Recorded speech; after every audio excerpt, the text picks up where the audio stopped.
Bonjour, alors aujourd'hui on va apprendre comment faire un calpinage ainsi qu'une avance tapis sur machine Iseki TK4S 2516.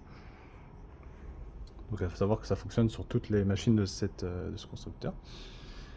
Donc vous avez deux logiciels qu'on va utiliser aujourd'hui.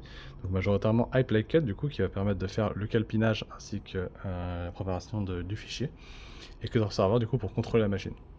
Donc on va d'abord ramener notre matière, donc on a un petit rouleau de matière qui est monté à l'arrière de la machine. Hop, ici.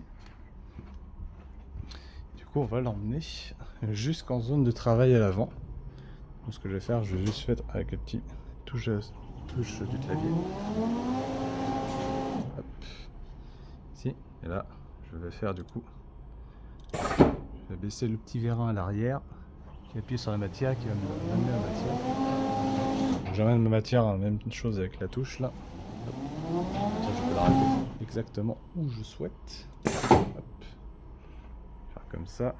Un petit peu la remettre droite. J'ai mis un peu de travers au début. Hop. Vous pouvez aussi le faire en automatique avec le bouton feeding ici, si vous le souhaitez. Bon, le petit désavantage, c'est que vous n'aurez pas aussi beaucoup de précision sur où vous voulez le mettre exactement.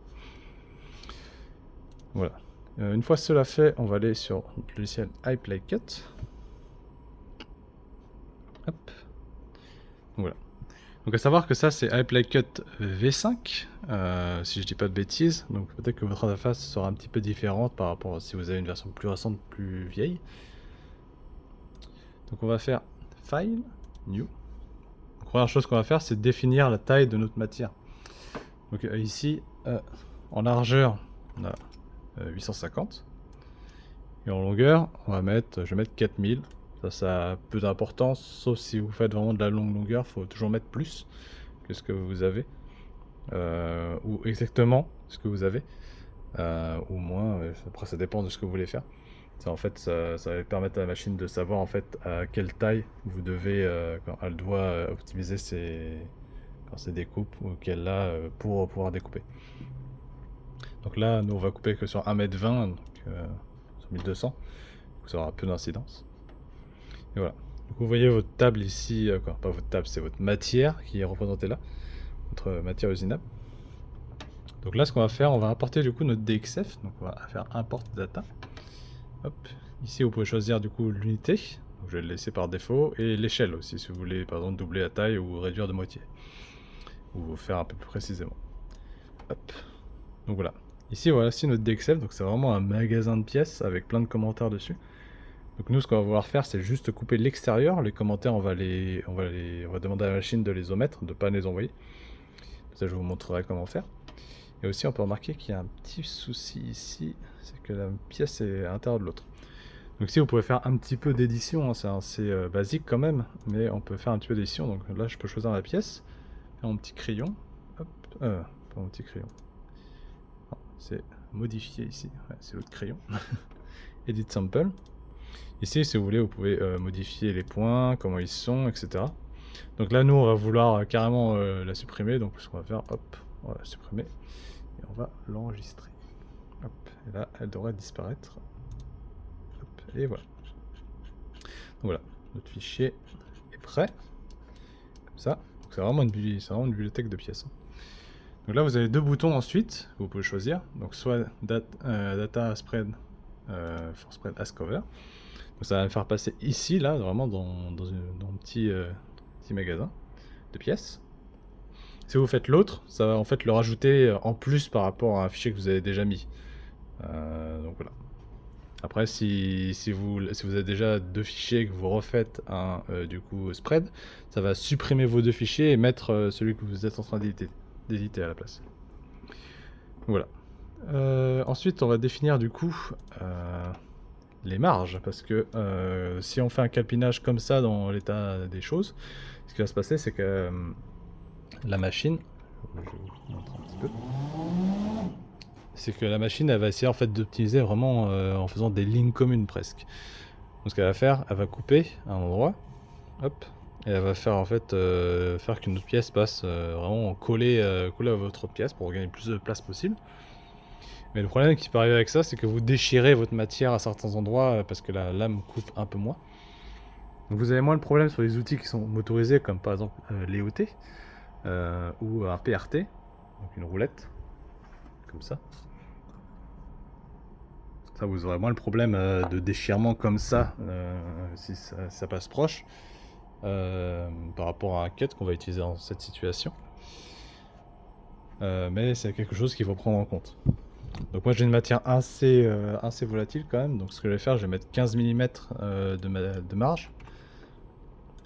Bien sûr, vous pouvez le régler comme vous le souhaitez hein, ici, c'est vraiment au désir de l'utilisateur. Hop. Et là ensuite, ce qu'on va faire, on va commencer du coup notre nesting, ce qu'on appelle du coup le calpinage. Et là, du coup, on peut lui dire combien de temps on veut lui laisser au logiciel pour qu'il calcule les meilleures positions possibles en fait par rapport au cet intervalle qu'on lui a défini pour gagner le plus de place possible. Donc moi, je mets 1 minute parce que je pense que c'est assez bien quand même en vrai. On n'a pas un fichier très compliqué en vrai à calpiner, mais il recommande 5 minutes pour des fichiers très compliqués. Voilà. Et bien sûr, s'il finit avant, il va vous arrêter avant le calcul, mais s'il n'a pas totalement fini, il va continuer. Voilà, là on va appuyer sur Start, donc ça va laisser, ça va mettre un petit graphique. Donc là, il va falloir qu'on attende 1 minute du coup, le temps que j'ai défini, pour qu'il arrange du coup correctement nos pièces. Je vous retrouve dans 1 minute. Hop, le logiciel a presque fini. Quelques secondes, hop. Et là, voilà. Donc là, il m'a vraiment optimisé les pièces au maximum, tout en laissant ma marge du coup de 15 mm que j'avais demandé. Donc vous pouvez vérifier si vous avez un doute. Ici, il y a un outil de mesure. Là. Hop, et on va prendre un petit point, mesurer par rapport à ici. Et on va nous dire qu'il y a 15,55 mm. Donc voilà. Hop. Donc là, il m'affiche quand même mes lignes intérieures par rapport quand il va encore enlever mes commentaires que j'avais tout à l'heure, mais il me laisse quand même les lignes intérieures là. Forcément, je ne veux pas obligatoirement les faire.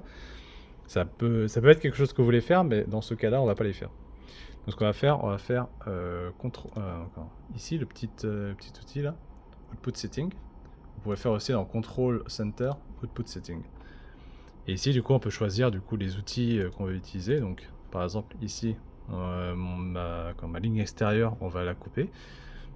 On va l'envoyer plutôt. Et on va l'utiliser du coup un cut pour ça. Ça, c'est ce qui est monté sur la machine. Ma ligne intérieure, je vais pas la faire, mais vous pouvez par exemple mettre un crayon dans ce cas-là, ce qui serait pas illogique. Mais dans notre cas, on va pas le faire aujourd'hui. Donc là, hop, on va faire OK. Et du coup, ce qu'on va faire, on va juste faire Cut Output. Même chose, c'est disponible dans Control Center ici. Hop. Ici, du coup, on peut choisir la pagination. Donc dans notre cas, c'est pas forcément obligatoire d'en faire un parce que la taille de notre découpe sera plus petite que la taille de la table. Du coup, on n'aura pas le souci.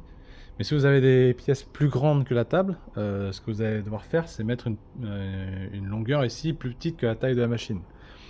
En fait, ça va vous permettre d'avoir plus de marge pour pouvoir caler votre point de départ sur votre matière. Parce que si vous mettez, par exemple, là c'est une table de 2500 et vous mettez exactement 2500 ici, vous allez être obligé de démarrer en point 00 ici pour pouvoir arriver à faire, faire votre découpe. Si par exemple vous réduisez 2400, ici vous pourrez par exemple avoir 50 mm de marge de chaque côté pour pouvoir vous placer plus facilement, etc. Ça réduit au fur et à mesure. Forcément ça fait plus d'avance tapis, mais vous avez plus de liberté, ça vous embête moins pour le travail.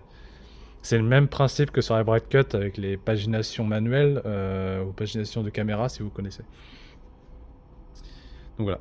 Donc là, pour montrer dans ce cas-là qu'on fait une avance tapis lors du cycle, je vais mettre du coup 800. Hop, ça nous fera du coup 2 pages. Donc elle avancera une fois au final. Il fera du coup une découpe, ça compte comme une page. Une deuxième découpe, ça compte comme une autre page. Et à la fin, du coup, elle fera... hop, on lui a mis d'avancer le tapis pour pouvoir évacuer notre matière. Hop, du coup, une fois que tout ça est fait, je fais Cut Output.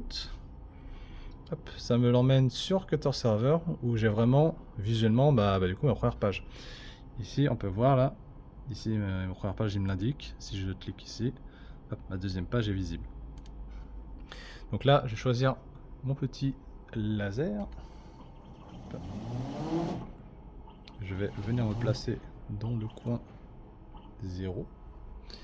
Donc à savoir, hein, n'oubliez pas, il faut faire toutes les profondeurs des outils avant de forcément démarrer à faire son programme. Et là je vais faire un petit loop du coup, comme d'habitude. Vérifier la zone de travail. Tout est bon. Tout m'a l'air bon. Je peux démarrer mon aspiration. Hop. Définir mes zones d'aspiration ainsi que la puissance. Là j'ai plus qu'à démarrer mon programme. Et c'est bon.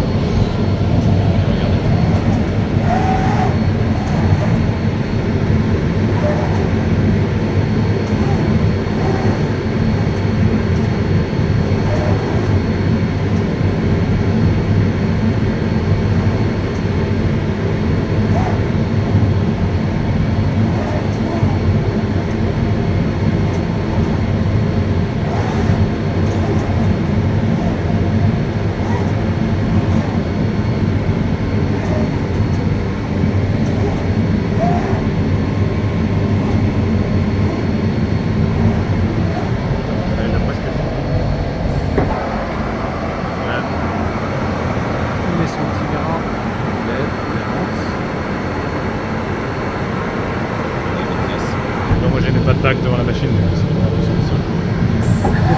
C'est mieux pour un retard, ouais. C'est tout à fait possible.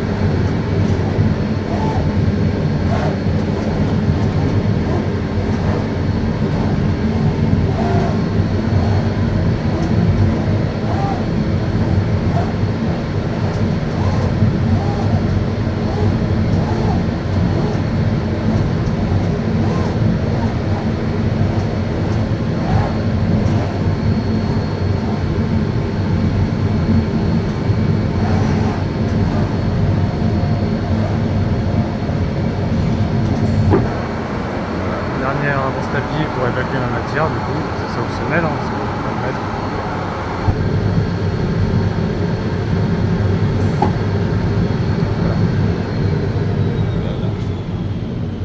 Voilà. Là c'est totalement bien découpé, comme vous pouvez le voir. La transition est à peine visible. Voilà, là je vois même pas, hein, vraiment où ça a fait l'avance, où ça a découpé. Et voilà. Donc voici comment faire du coup un calepinage automatique avec un magasin de pièces et découper en avance tapis. Voilà.